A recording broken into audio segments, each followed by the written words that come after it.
أعوذ بالله من الشيطان الرجيم.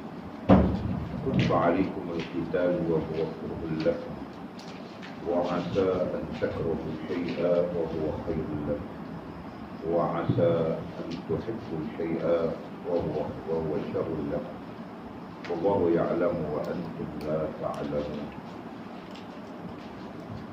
Diwajibkan atas kamu berperang, padahal berperang itu adalah sesuatu yang kamu benci. Boleh jadi kamu membenci sesuatu padahal ia amat baik bagimu, dan boleh jadi yakni pula kamu menyukai sesuatu padahal ia amat buruk bagimu. Allah mengetahui sedang kamu tidak mengetahui. Pengetahuan tentang hakikat sesuatu telah jauh dari kamu, dan kamu terdinding dari hakikat-hakikat itu. Oleh itu janganlah tunjukkan tidak sopan.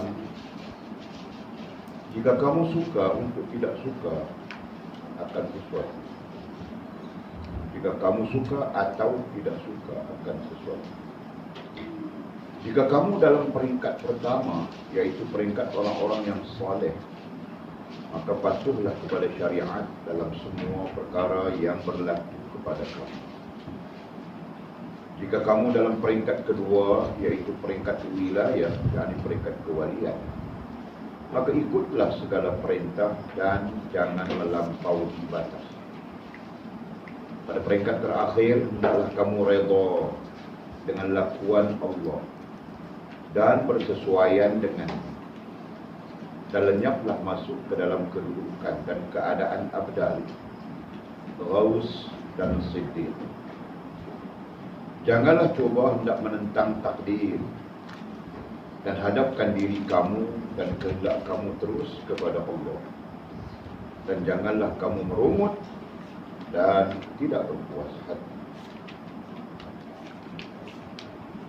Oke, kita sambung lagi syarahan yang ke-18 ini. Mari kita ke depan. Mari dulu. Kita sudah pun masuk kepada perbincangan berkaitan dengan bagaimana sepatutnya rohaniah kita dengan Allah Subhanahu wa Ta'ala. Ini siapa? Student baru. Dari UMNO mana ni? UMNO mana? Pungut tepi sungai. Pungut tepi sungai.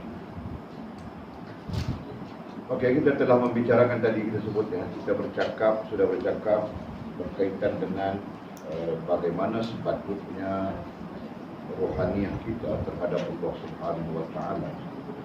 Kalau diperhatikan pada paragraf di atas sana, wahai manusia, tunjukkanlah sopan santun yang baik, bersabarlah di masa kesusahan walaupun kamu lebih lesu dengan kesabaran itu.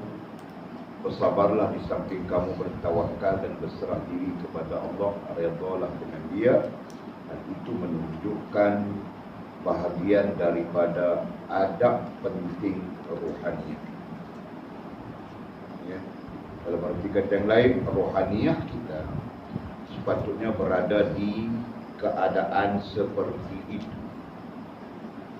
Rohaniah kita artinya akal dan hati kita sepatutnya berada pada keadaan seperti dinyatakan oleh Syekhuna wa Mursyiduna Abdul Qadir Jailani rahimahullah ta'ala pada paragraf yang telah lepas.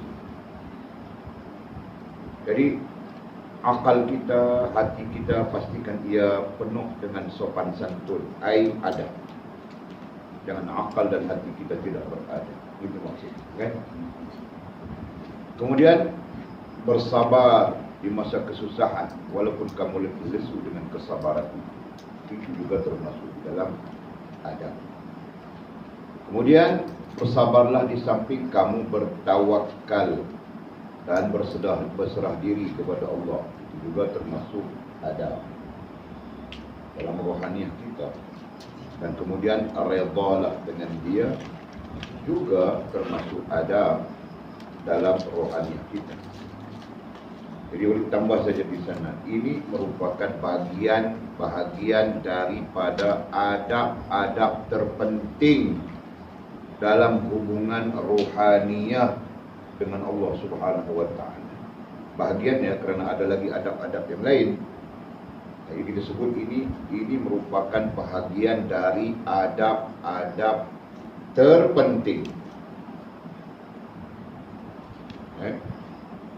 Kurang lebih disebut 3 di situ. Pertama sabar, kedua tawakal, ketiga redha. Kan? Ini membabitkan apa? Membabitkan hubungan dengan Allah Subhanahu wa taala. Kalau taubat itu dirimu sendiri. Ya kan? Faham tak? Ini 3 ini dia link tau kan link. Hubung terus dengan Allah.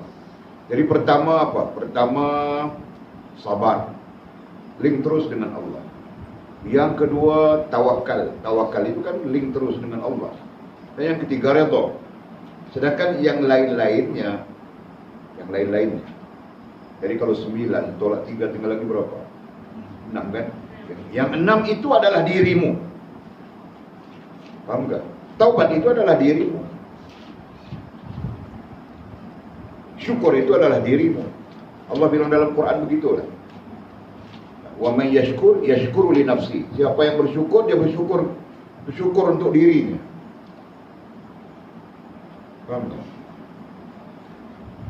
Tiga ini yang telah tersebut, 3 itu yang ini merupakan link terus dengan Allah Subhanahu wa taala. Sebab itu Allah bilang dalam Quran, wa 'alallahi falyatawakkalul mu'minun.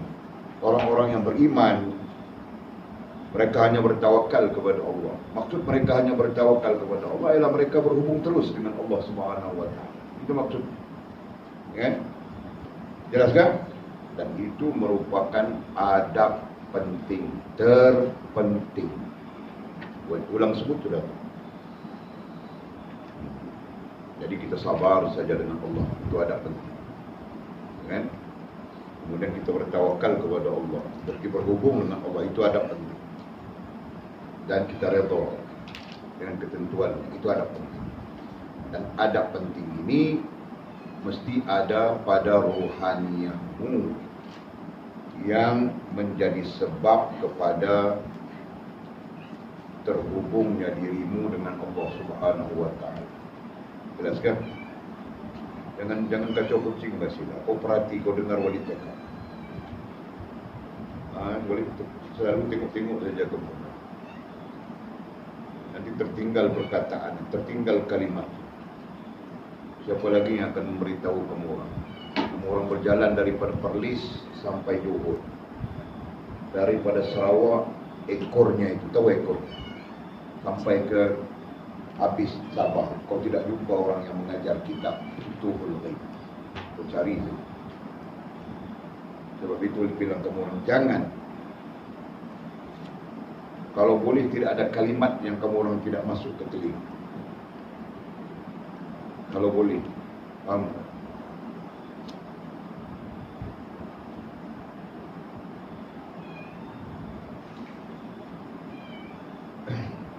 Okey. Jadi lanjutan, jika kamu masih dapati diri kamu masih wujud. Ini sudah jelas kemarin kan? Yang dimaksudkan dengan diri masih wujud itu adalah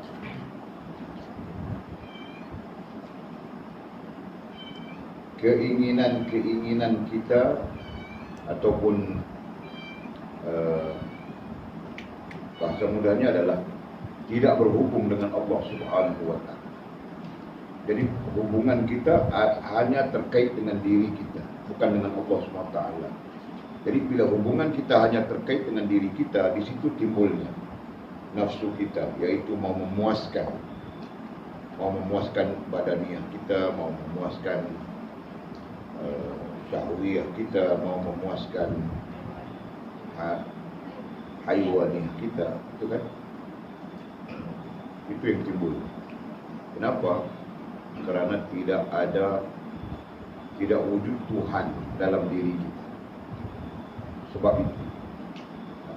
Jadi sebab itu dia bilang, jika kamu masih dapati diri kamu masih wujud, Maksudnya wujud kemahuan-kemahuan kita yang tidak menghubungkan kita dengan Allah.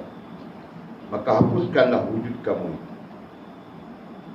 Hapuskanlah. Hapuskanlah boleh jadi hilangkanlah. Atau boleh jadi berusaha untuk menghapuskannya. Itu istilah.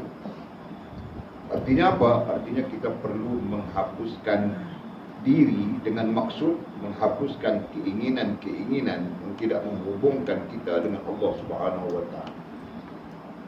Ya. Ada banyak keinginan. Manusia ini ada banyak keinginan. Jadi soalnya apakah keinginan-keinginan itu menghubungkan kita dengan Allah Subhanahu wa taala? Itu yang perlu dilihat. Itu yang perlu difahami. Jadi Walid sendiri pun ada banyak keinginan-keinginan. Bahkan semua orang punya banyak keinginan-keinginan, kan Jo? Cuma bezanya Walid tua sudah. Jadi tua itu kurang sikit keinginannya, kan? Tapi tetap ada keinginan. Macam kamu orang muda-muda, Jol, lagi banyak keinginan kan Jo? 4.4. Wah, jahat kau. Sama saja manusia. Persoalan yang perlu dilihat di sana adalah apakah keinginan-keinginan kita itu menghubungkan kita dengan Allah Subhanahu wa taala. Jika tiada, hapuskanlah. Okay? Jadi keinginan